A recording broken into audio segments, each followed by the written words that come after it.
All right. Hey, what's up, guys? Hope everybody's all right. Hope you can hear me, see me.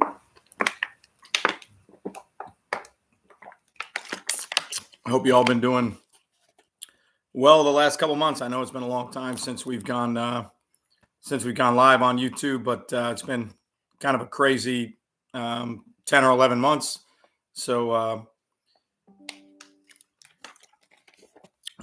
now that things are kind of settled down and we got things going in the right direction, I thought it'd be a good time on a Wednesday night, even though there is a MAC football game, at least one MAC football game on that I know of, Western Michigan and Bowling Green, and some of you are probably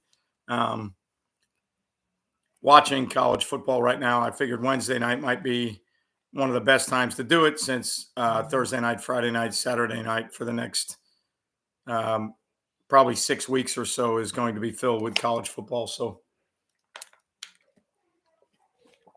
I just kind of figured if we were going to jump on live, Wednesday night would be the best time to do it. And we have a game, last regular season game tomorrow night. So kind of a little bit of a downtime on a Wednesday night from our normal routine.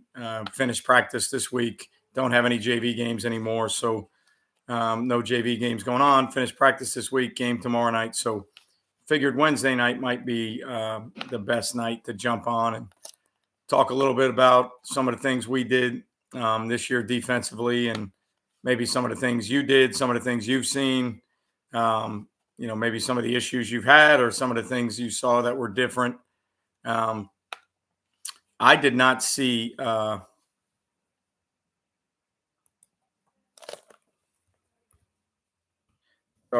did not see anything to me. I didn't see anything drastically different this year. I don't think I saw a trend or the game moving in a different direction than what I've been used to seeing the last couple of years. One of the things I wanted to talk about tonight was the success that we had playing tight front predominantly and playing three high structures predominantly. I would say similar to Iowa State, from what they started a couple of years ago, and now there's so many other teams playing it. But, we basically lived in tight front, never got out of it. Never is a strong word. I'm sorry. We carry some four down deals, and then we do some other things, send in a fourth to protect C gaps where we need to protect C gaps. But we don't shade the front versus three-man surfaces. We don't move the front. If we're playing tight, we play tight. It doesn't matter what we get. There were a couple instances with some unbalanced sets where we could have knocked the front to one side or the other, but it was still, in essence, tight once you kind of declared it as unbalanced. But one of the things that I kind of found in the last 2 years of experimenting with tight front is if teams are going to come out and play three-man surfaces, or they're going to formation you to get you out of tight front and to get you to shade the front, well, then there's really no use playing tight front if teams can dictate when you're in it and when you're not. So one of the things I was dead set this season on doing was when we wanted to play tight, we were going to play tight, and it didn't matter what formation you came out in. We were still going to play tight, and we were going to make our adjustments on the back end with linebackers or secondary players. And again, the reasoning behind that was I felt like if we wanted to be a tight front team and you knew that you could come out in 21 personnel or 12 personnel and you could get us out of tight front, well, then that's what you would do. At least a smart offensive coordinator, if he wanted us out of tight front, that's what he would do. He would formation us to get out of tight front. And I remember, in looking at some of the things the last 2 or 3 years, I remember looking at some Georgia stuff with Kirby Smart and him talking about how a couple of years ago at Alabama, when they lost to Ohio State in the playoffs, or I think the first round of the playoffs, he talked about how they had the inability to play their odd package to like 10, 11, and 20 personnel. And every time they saw 10, 11, and 20 personnel, they went to their even front. So teams started getting wise to what they do, and they started playing 11, 20, and 10 personnel to make them get into even. And I started thinking to myself, here's Alabama football, one of the greatest college football coaches of all time, and maybe one of the greatest college football staffs of all time. And the offense can formation them into what they want them to get into. And I started thinking, how bizarre that really is at that level, that you could be at that level with that many 4 and 5 star players, and the other team coming out in a certain personnel group gets you out of a package. And I just kind of swore to myself that I was not going to do that. If we were going to play tight front, we were going to play tight front regardless of what you sent out there. And we were going to make our adjustments on the back end. And, um, and now in saying that, um, like I said, we have issues with C gaps, especially away from the Sam linebacker, away from the passing strength. We do things to mitigate the issues in the C gap. We do play 4 down. When we play 4 down, we still play 3 high. Um, I'm still kind of wrinkling and playing with that notion of 4 down with 3 high. What stunts we need to use to cancel gaps out, how to leave only one open gap for a will linebacker in the box. Um, and the 4 down stuff is still a work in progress. But we decided after week 1 of our season, we tried to play 4 down and then go back to split field principles, and it just completely jacked everything up we were doing. So from about week 1 on, when we played 4 down, we played 3 high, and it's been good to us all year. Our kids like playing 3 high. We fit things the best from 3 high, split field principles with the middle safety fitting runs as a hybrid linebacker. So when we go 4 down, we still play 3 high. And again, um, I'm still in the early phases of it, of what I like and what I don't like within the front, and what stunts we need to use to cancel gaps out versus certain sets. But you know, we still play 3 high when we play 4 down. So were you guys playing tight 4, or what 3 high structure were you in? Did you? Um, so we're 3 high split field. We play the same coverages we've played the last 15 years of my coaching career. We are split field by formation. We still base out of quarters. We're probably a quarter half team, if that's the best way to look at it. If you give us 2 removed, the first thing we'll do is play palms like most quarters teams. And the middle safety in 3 high just basically plays coverage like the Mike linebacker. And our Mike linebacker for us is an extra player. He's the 4th rusher in a lot of our deals. He's the spy on the quarterback in a lot of our deals. There's only a few drop 8 scenarios where we include the Mike in the coverage. So nothing on the back end has changed for me. If you've been, if you've been watching YouTube videos for the last 8 or 9 years, we play all the same structures on the back end, and the middle safety just becomes the Mike linebacker in coverage. 3-by-1, our middle safety actually becomes like a free safety. We still play mini.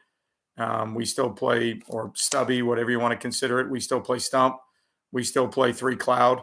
And our middle safety in 3-by-1 it acts like the free safety in 2 of those deals, and then he actually acts like a linebacker when we play stump. So when we play stump, we drop the middle safety down underneath the Sam linebacker. So coverage wise, we've been the same. That's the greatest deal to me about going 3 high. We're in a 3-2 box, Combs, 90% of the time. The only time we're not in a 3-2 box is if we get 2-by-2, and pretty much 2-by-2 open.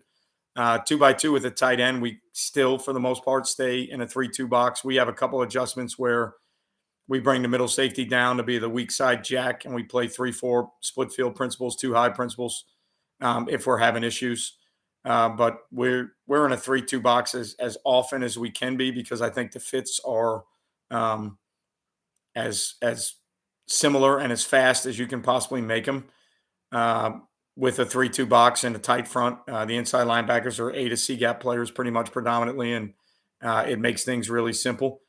If we get 2-by-2 open, we'll be a 3-1 box. But keep in mind the middle safety acts as the 7th fitter in the box. So we get into a 3-1 box with 2 overhangs, but we basically have 7 guys ready to fit runs because the middle safety is aggressive off the path of number three and off the track of number three. So we, you know, we still play all the same coverages, all the same principles. So um,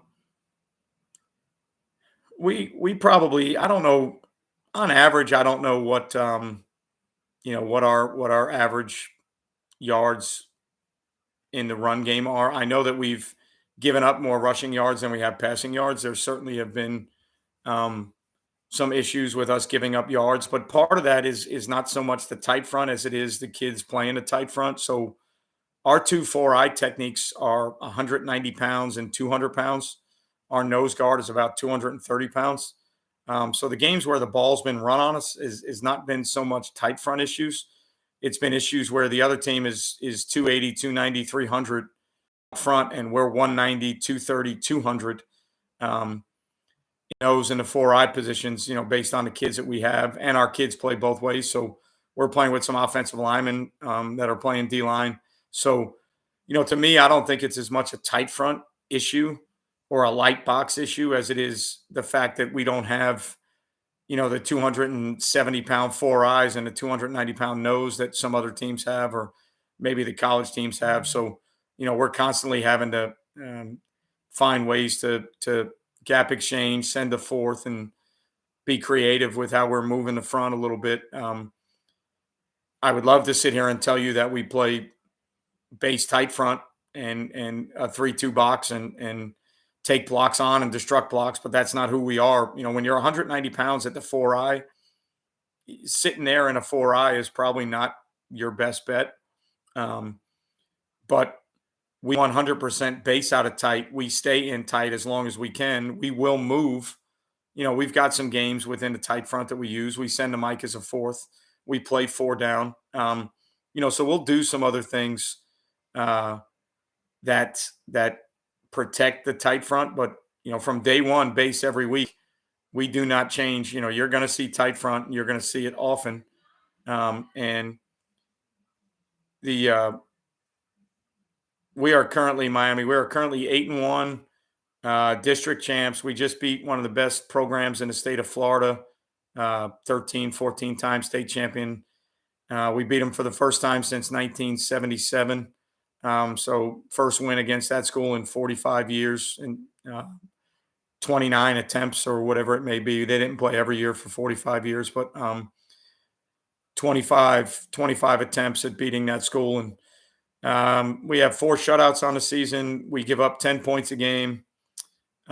We've created 22 turnovers. We've scored 4 defensive touchdowns. So we're in a pretty good way on defense right now. I would say if you classified us, we are probably bend don't break. Teams have moved the ball on us. Some teams have ran the ball on us. There's no doubt about it. And to me, I think it's as much personnel as it is the scheme itself. Our kids play tremendously hard. Our kids are extremely resilient, very smart kids that can play game plans. But at the end of the day, when you're trying to play light boxes, tight front with 190-pound, 200-pound four eyes, yeah, the ball's going to be run on you until you do some things to alleviate that. So, like I said, we go to 4 down, we move the front, we 5 and 6 man pressure. Like any offense or defense, you have to protect your schemes. You have to protect what you do. And I think the biggest thing as a coach is you have to understand where your weaknesses are and understand how to protect those. So, for us, week in and week out, game plan in, game plan out, we start in what we start in. And then we figure out each week based on what the opponent wants to do, how we need to protect that. So, we carry versions of the mint front where we put our Mike linebacker away. For most people, it would be the jack. But for us, since we're a 3-2, 3-3-5 team, 3-2 box team, we play our Mike linebacker away from the Sam. And now if we're going to get formation into the boundary or if we're going to travel our Sam to the passing strength, we have the ability to put our Mike away from the Sam. And that gives us a C-gap presence, a 200-pound body in the C-gap to the field for teams that want to go formation into the boundary and protect the field. We set the Sam in the front too. You're not really setting the front when you're in tight. We travel our four eyes just because of our pressures and our movements. Um, but to say you're setting the front to the field in tight front is probably a little bit of a reach. But we set the Sam to the field. We will play field defense every once in a while. So we've got our answers. We know what we need to do to protect the tight front. We know where the issues are. We know that the C gaps are compromised a bunch, especially away from the Sam. So we certainly work on our weaknesses. We certainly practice our weaknesses. But when I have people ask me about the tight front, the one thing I tell them is do not let people, if you want to play tight front as a base, do not let people formation you out of tight front. If you shade the front, if you kick the front, and you're in, you start getting into underlooks and you have big bubbles, you're completely defeating the purpose of why you play tight. Um, Thank you, Miami. Um, you're playing tight to take away inside gaps. You're playing tight to deny vertical entry in the run game. You're sacrificing pass rush to play ends in four eyes that give up no big bubbles. So when you have a nose and two four eye techniques, there's really no big bubble to either side. As soon as you shade the front, you now have a big bubble somewhere, possibly two big bubbles, and you're right back into over under philosophies, which, don't get me wrong, over under is still a great way to play football. Everybody does it at every level. There's nothing wrong with that. But if you're going to be a three high team and you're going to play tight front, the whole deal is playing it with lighter boxes, forcing the ball to go side to side, and then trying to fit it with your middle safety. And for us, our high safeties, with how we play in our three high safety deals. This must be a new follower, Martin Aftuck. I really don't know who you are, but Crown Jewel will be USO driven. Roman Reigns will retain the title. They'll set up Bray Wyatt versus Roman Reigns if they are smart, and hopefully, if they keep it going, Sami Zayn can continue to get more Usi, and he's the one. He's been the one, and he's probably one of the best characters in wrestling. So I am praying that they allow Sami Zayn to continue until the point that Sami Zayn makes some type of heel turn and gets a shot at either Roman Reigns or um, a championship belt, because he needs to be a heavyweight champion. It's good for wrestling. It's good for WWE. Um, and the one thing you won't see is I don't think you'll see CM Punk anytime soon in WWE. And with the man with three H's in charge, I think WWE is in a very, very good spot. So thank you for the question, Mr. Aftuck. Always appreciate new followers and new subscribers to the channel checking in. So appreciate that. But getting back to the tight front stuff again, you need to stay in it. We do it from three high. You could do it from a 3-4 structure. We have some adjustments that are 3-4 deals where our middle safety comes down weak side and plays as a jack linebacker, and then we play split field deals from there. But the one thing that I'm looking more into, and this will be an off-season deal for me, is more two-man games with the nose and the four eye, to where we can move a little bit more and be a little bit more dynamic in the tight front without having to send a fourth rusher. I like my Mike and my Will kind of fitting off what we're fitting off game plan wise and being able to run. We have some pretty good linebackers that are all coming back next year. So I feel like we're going to be good at the linebacker level for the next 2 years. So when we add a fourth and it's the Mike linebacker, sometimes based on the movement, we're kind of running them out of plays, and I don't like that a ton. So I'm trying to figure out more ways to get some games with the nose and the four eye to where we're using more two-man movements and letting the Mike and the Will fit runs, if that makes sense to you. So nose penetrating, four eye coming behind it, four eye coming inside, reading the guard, and then the nose looping outside or becoming a four eye looping around the movement there. Those are some of the things that we're looking at. And again, it's all trial and error. We've been through everything this season, so it's trial and error, seeing what works, what doesn't work. Yeah, we We're not mostly drop eight Miami. We are mostly drop seven. Our Mike is a spy, fourth rusher. We don't count him in our base coverages. We only count him in some three deep deals and some 3-by-1 deals. But in our base split field, we don't count the Mike. We consider him almost a D lineman, and we play normal 7-man coverages like you would in an even front, or if you sent a fourth and odd. So we normally have 7 in coverage. The Mike is really not part of that. So um, it's we carry drop eight. We certainly do. Pass rush to me in high school football is an overrated aspect of high school football. Less than 25% of the plays you see are going to be passes.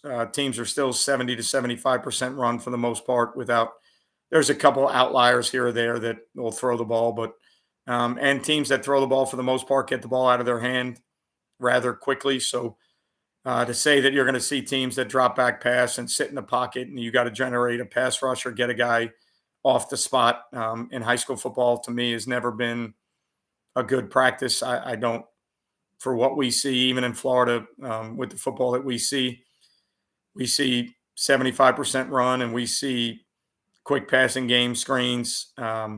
We don't see a ton of true drop back theory. So generating pass rush and working on pass rush deals for me is kind of a back burner issue. I have no problem dropping 8 in high school because I think coverage is probably a little bit more important than pass rush, since the ball comes out of the quarterback's hands so quickly. And then covering down, being able to cover down on 2 removed, 3 removed is kind of a big deal. So um, that's just my philosophy, and from what I've seen in the past 25 years of doing this. So I think 3 high gives offensive coordinators fits. They don't know whether that third high safety, they got to figure out where he is in a run fit. They got to figure out how to block him. They got to figure out if he can drop and be a middle safety and your middle of the field closed. They got to figure out where he's spinning in blitz rotations.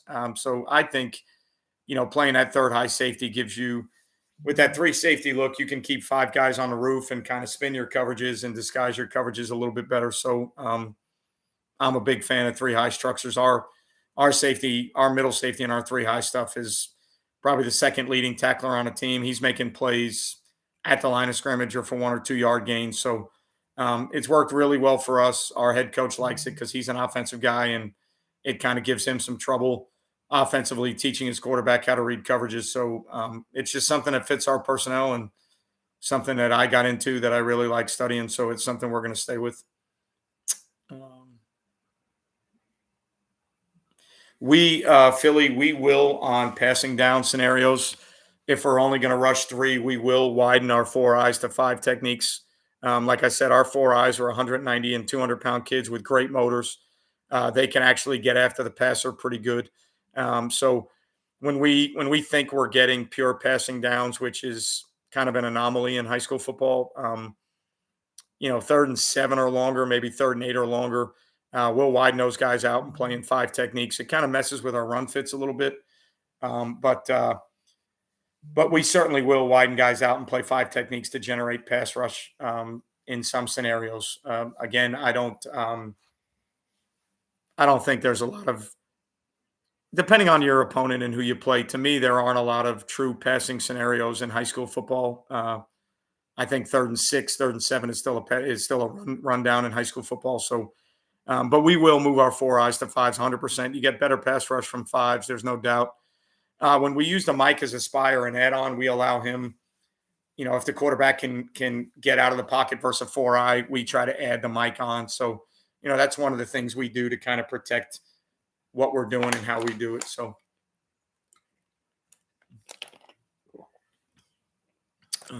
what else we got? We get so much. We get so much run, Q run, scramble. We've done a lot with mixing fire zone, take away quick game, push quarterback a certain direction. We fire zone a bunch. We send 5 a bunch. There's no doubt about it. You've got to be different in what you're doing.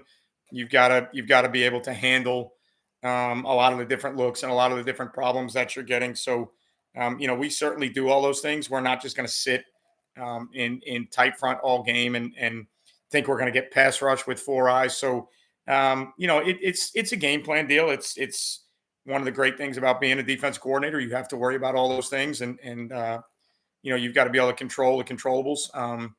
And it's just a deal that through playing it over time, the last year and a half, through working on the pluses and the minuses and the pros and the cons. There's certainly some things that we have to look at.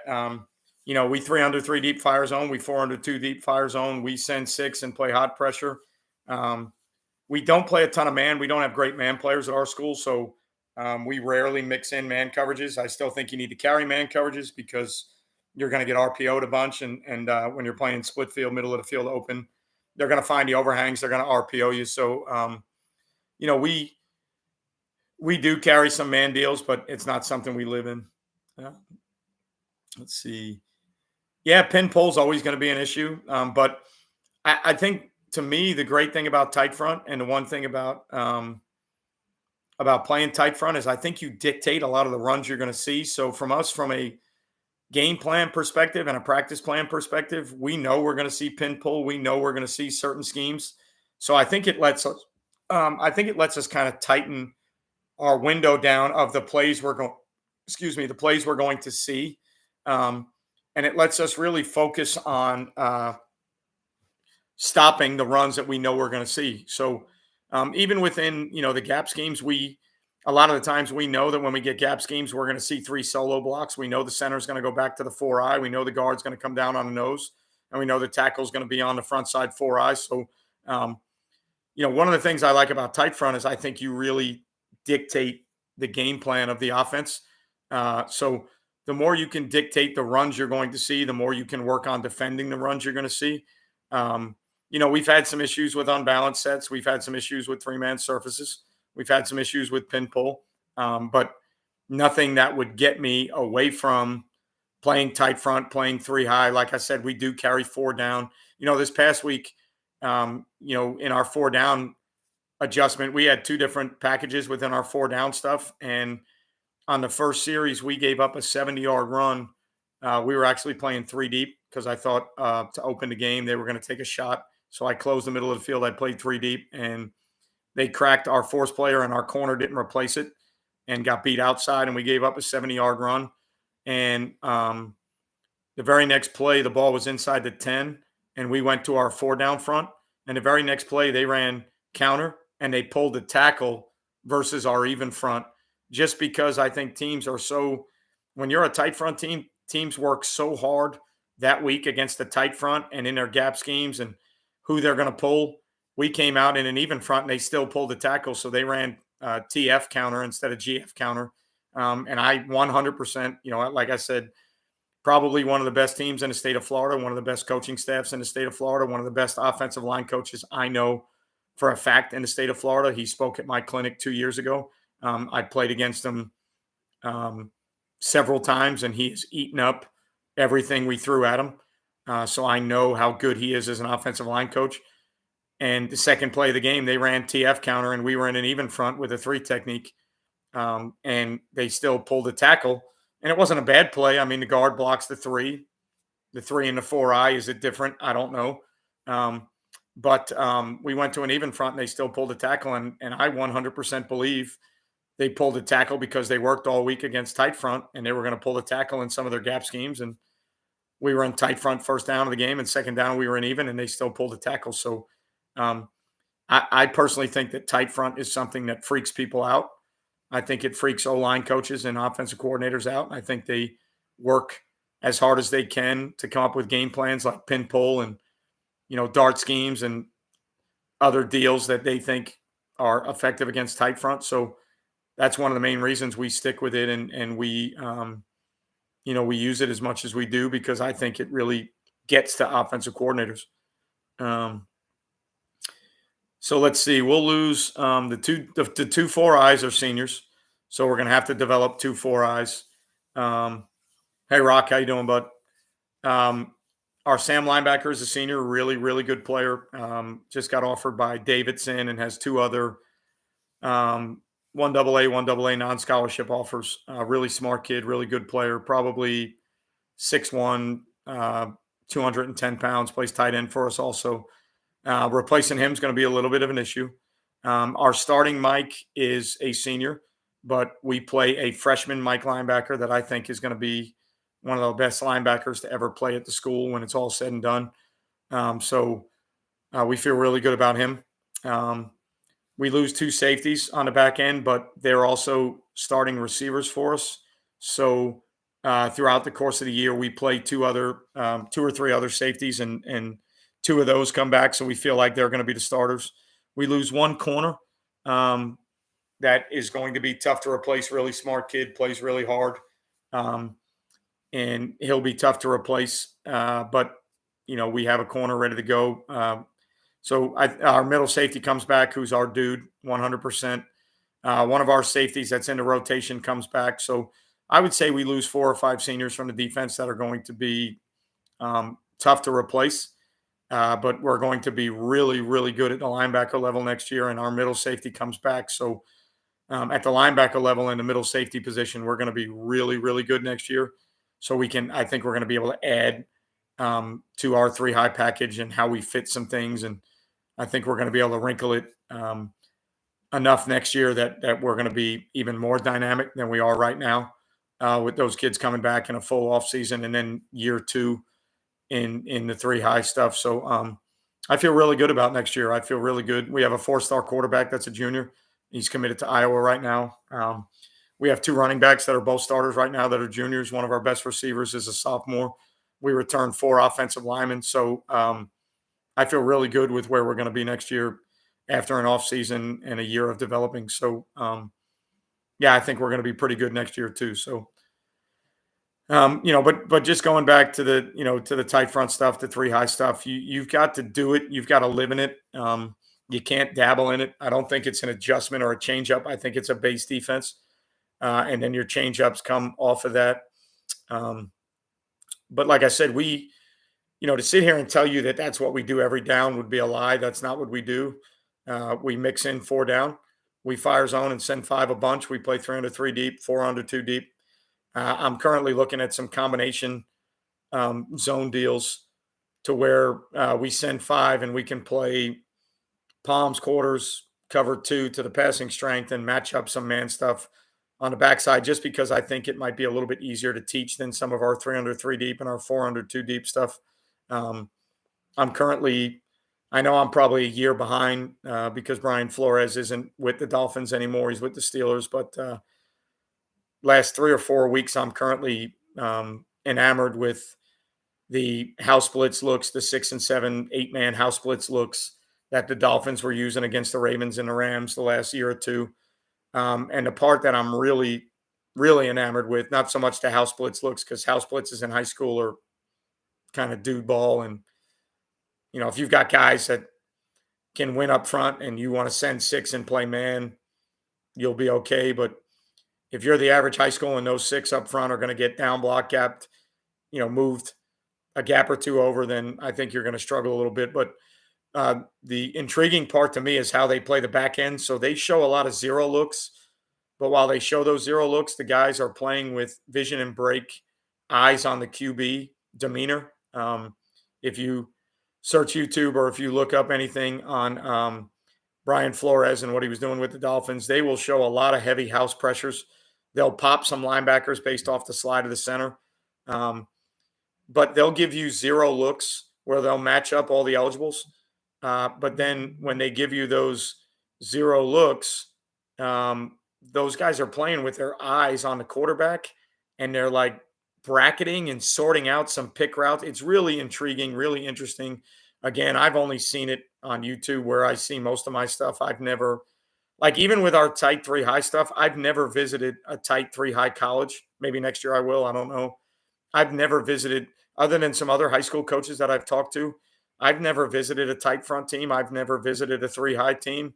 Um, Everything I do, I've gotten from watching Iowa State play it and Kansas State play it, and a little bit of Arkansas, a little bit of Tulsa, a little bit of Ole Miss. I just kind of I watch stuff on YouTube and I figure out if it fits, and I try and figure out the techniques they're playing. And probably not the smartest approach to doing it, but it's always been for me um, the easiest access to information, and it's always been for me the easiest way to take bits and pieces of things and plug them into what we do. It's um, again, it's trial and error. I'm doing things that I got to figure out on my own, and I got to figure out what works for us and what doesn't. And usually, what we do is we carry things Monday, Tuesday, and if the scout team gives us fits, then they go out the window, and we go in Wednesday and Thursday with what we like, and we roll from there. So, oh, I appreciate all the love in Brazil. I've said this every time I've been on YouTube Live, and for the last 2 or 3 years, a big goal of mine would be to do a Play Fast clinic in Brazil. We did one Play Fast clinic 2 years ago before the pandemic in Florida, and it was a huge success. We had Rock Marcone, who's on the chat right now, came from Michigan, and we had coaches from 13 different states. We had 155 coaches there. It's just, it's one of those things where I'd be interested in doing clinics in a lot of different parts of the country and different parts of the world. The fact that I can do this on YouTube, again, I've been fired twice as a head coach. I was fired last November or December, and I was looking for a job, and luckily I found a job at a good place. And we're now 8-1 and playing phenomenal defense and district champs and going to host a playoff game. So, not to say that my career is reborn or Play Fast football is reborn, but certainly put a little spark back in what I've been able to do. But the following that we have on YouTube and the following that we have on social media is still amazing to me to this day. To know that there's people in Brazil that watch my videos is phenomenal. And I would absolutely love to travel to Brazil and Germany and a couple of the other places where I know we have followers. And I'd love to do a Play Fast clinic in Brazil. So, Marcos, if we can set that up one day, I'm all about it. I'm all about bringing Play Fast to as many people as we can bring it to, and just trying to help people grow the game. The game that I love, and it's in my own way. And I think one of the things that I'm still so proud of to this day with what we've done with Play Fast football is I never bring you college ideas, college videos, how colleges are playing things. I know there's a lot of guys out there that do it, and they do it to a lot of great success. And people have asked me to do that. They've asked me to critique college games and to talk about what colleges are doing. And my answer was always, there's other people out there doing it, and they do it really well. And it's just not my deal.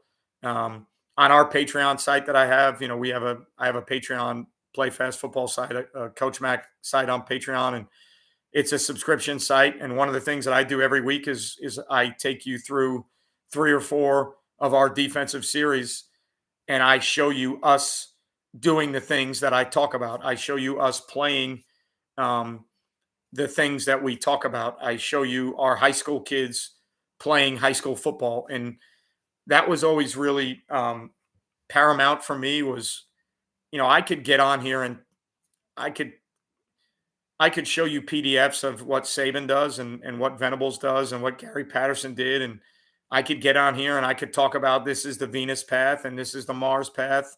And this is what I call Mahomes and Brady and all those other things. And, there's guys out there doing it and they do a really good job doing it. And they probably do a better job than I would doing it. So that was never my goal with Play Fast Football. My goal was to bring you content that I am living in every day, content that I am dealing with every day. And I know that most of my followers are high school and middle school coaches. So, to me, it's more important that you see us doing what we do and you see me doing what I say I'm going to do. Whether it be two read or quarters or tight front or three high. If I get out there and do videos and I don't run any of the things that I talk about, well, then where's the merit in that? Where's the follow up in that? Now to say that with 490 YouTube videos out on the game of football, content creation is not easy. Now that I'm just a defensive coordinator and I don't call offenses anymore, content creation is becoming even harder. Now that I'm not a head coach with uh, an office with whiteboards and a set planning period, I'm actually a classroom teacher now. So finding time to do YouTube videos has been tough during the season. Um, but to say that I haven't done videos of some things that maybe we don't do a ton of, I've never been one to shy away from saying that a lot of the videos that I do are questions that people ask me, that maybe I cover topics that we don't major in, but 90% of the things I talk about are things that we do. And it's very important to me that on a site, I don't show video clips on YouTube, because I think when you have a subscription site and you're asking people to pay a subscription, $5 a month, albeit, I'm not trying to break the bank by any means, but with a $5 subscription site, I feel like those subscribers deserve more than YouTube free content. So I give them video. They have access to our clinic that we ran 2 years ago, and if we do clinics in the future, they're going to get a discounted rate. So, um, it's kind of important for me to be able to say, hey, here's tight front, here's how we play it, here's how we fit it. And when you do that, you also kind of um, you you bring yourself into a social media light where people are going to look at your things and say, hey, that's not how I would do it. Hey, he's completely out of his mind. Hey, that's dumb. Um, it's part of the territory. It comes with, I've been called a Twitter coach by people when I wasn't doing so well. Um, when I got fired, there were people out there that were excited to see me get fired. Um, and, make comments on social media like, maybe if you spent more time coaching and less time doing videos, you wouldn't lose a job. So when you put yourself out there and you do things that are opinion based on a game of football, there's going to be critics. There's going to be, there's going to be people out there that don't like what you do. And that's awesome because I can't ask everybody to agree with what we do. And I've actually learned a bunch from people who disagree with what we do or have a better way of doing what we do. So, um, the good thing about this year has been now as a defensive coordinator and only focusing on defense, um, you know, being able to say that we give up 10 points a game, being able to say that we have four shutouts, being able to say that we've scored four defensive touchdowns. This past week we beat a team for the first time since 1977 and gave up the least points in 45 years to that high school. To be able to say things like that is just a bonus. And I just posted on Instagram today. 10 months ago, I'm down and out, fired for the second time, looking for a job. And 10 months later, I'm a district champion, the number 2 seed in the region, and hosting a playoff game. Now, I'm not the head coach. I'm not trying to say I'm the head coach. Our head coach is a phenomenal football coach. He's a phenomenal offensive coach. He's the reason I chose the job I chose. I don't think in my area, there's not a lot of other head coaches that this would have worked with. He's a friend of mine. He spoke at our clinic 2 years ago. And the situation when it was time to look for a job, and a lot of people's, you know, unfortunately, when you're out there on YouTube and social media talking about football as a head coach, there's a lot of people that don't think you can be an assistant coach. But I can tell you right now, I am probably a better assistant coach than I am a head football coach, and a lot of that is coming from 25 years of head coaching experience. I know what the head coach needs. I know the help he needs. I know where he needs it. When it comes time, I run all the scout teams for our offense. Um, the downside of that is I don't get to see our JV play defense a lot during practice. But I run all the scout teams for our offense, and my head coach. You know, I know the scripts. I know what we need to be doing to give them the right look. I know the bodies that we need to give them the right look. I know how to get them into the right look. So, there's part of me that feels like the success that we had this season is partly because I may be a better assistant coach than I am a head coach. And I think a lot of head coaches would tell you the same thing. Um, they would love to be assistant coaches and go back and just coach football because head coaching comes with a million headaches. And the one thing you do lose is the notion of just coaching football, because you've got parents, recruiting, teachers, discipline, just so many other things going on as a head coach that you sometimes lose the ability to coach football. And as a defensive coordinator, the one thing I love right now is I just coach football. I teach my classes and I coach football. That's it. I don't answer to parents. I don't answer to recruiting. I don't have anything to worry about other than trying to put a defense on the field that can play complementary football to our offense. And along those lines, I will tell you that that's one of the things that I am extremely grateful for. And one of the reasons we have put up um, some of the stats this year that we have put up is our offense does a tremendous job of playing complementary football. We are not a tempo team. We take time off the clock. We take the air out of the ball. We are very, very efficient with the football. We've had games this year where the other team has 75 snaps and we have 35, and we've won 42-20. We won a game. We won a game 32-0 with 20 less snaps than the opposing team. So our offense, and I like to think that that's also coming from being a head coach for so long. I understand what complementary football means. Because of the style of offense we play, it 100% helps me as a defense coordinator.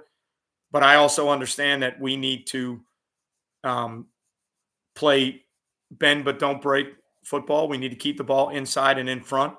Um, we need to limit explosive plays, which all defenses do. I get it. You're going to look at that and say that's a dumb comment, but because we're not a team that's going to come back with tempo and score in 4 plays. Now we do have some good players that will rip off big plays, but because that's not how our offense is built, we need to play complementary football to them. And then we need to be good on special teams, and we do a very good job on special teams. So, um, that's one of the things that being a head coach for so long makes me, I think, a valuable assistant coach. Is I understand how to play complementary football. I understand how to play defense that is conducive to the style of offense we play. So, I don't panic when people are moving the ball on us. I don't just all out pressure and play zero. When they get a couple first downs. Obviously our pressure tendencies change as you start to move the football and you matriculate down the field, like any defensive coordinator's tendencies do.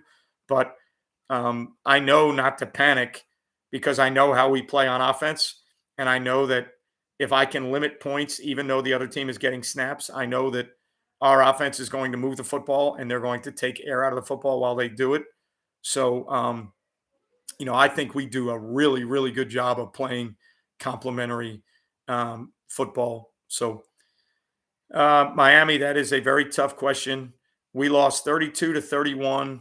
I blew 2 14-point leads, and I had a 7-point lead with a minute and 40 seconds left, and the other team got the ball on their 30. They drove 70 yards down the field, scored with 7 seconds left, went for 2, and got the 2-point conversion, and we lost 32-31.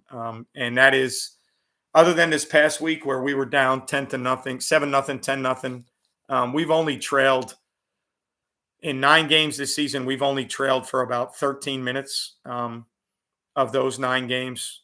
No, actually 3 weeks ago, 7th game of the season, we were 6-0, lost to go 6-1, and then won 2 games after that. So, yeah, definitely a learning. Our kids learned that winning isn't easy. Our kids learned that you got to finish games. As a defense, I would not ask for anything more than a 7-point lead with a minute and 30 seconds left, and the other team has the ball on the 30. If you are a self-confident person, if you have faith in your ability as a football coach, you want your side of the ball on the field to finish games, and we didn't finish it.